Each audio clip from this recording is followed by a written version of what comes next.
Hi guys! Andito po tayo ngayon sa actually this is our Nusa Penida day tour. And as you can see, pababa po tayo. Ayan, ganyan po siya katarek. Medyo sa bandang part na yan, huminto ako for a while. I think para ayusin yung phone ko na din. Kasi medyo mahaba yung dress ko and I cannot afford to miss a step kasi bangin yung left-hand side. And as you can see, lubid lang na kulay blue yung hawakan on my right-hand side. And unfortunately, kailangan kong hawakan sa aking right hand ang Insta-Stick para makover ko yung way down. Kaya medyo nag-pause tayo ng konti dyan, mga beshi. Hindi ko na pinakita yung sarili ko. Ayan, nag-ayos lang ng konti and then nagpatuloy na rin naman.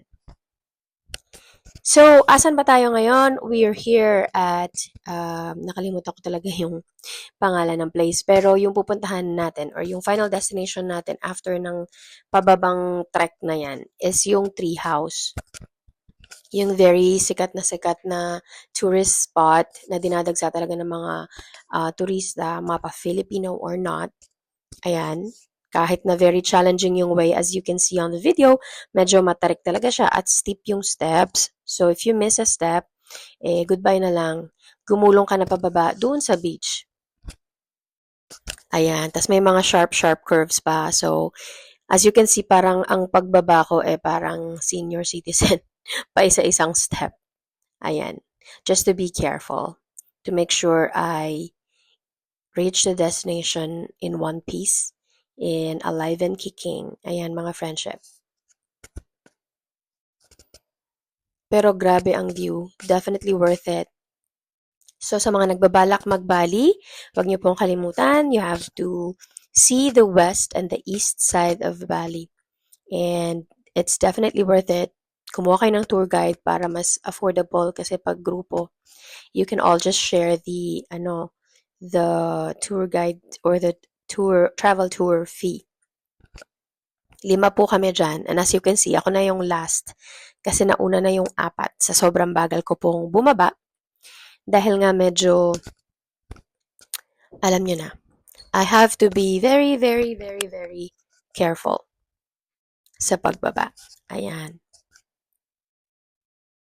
Pero definitely worth it naman ang destination na to. So, you guys, you have to try this. You have to see how beautiful Bali is.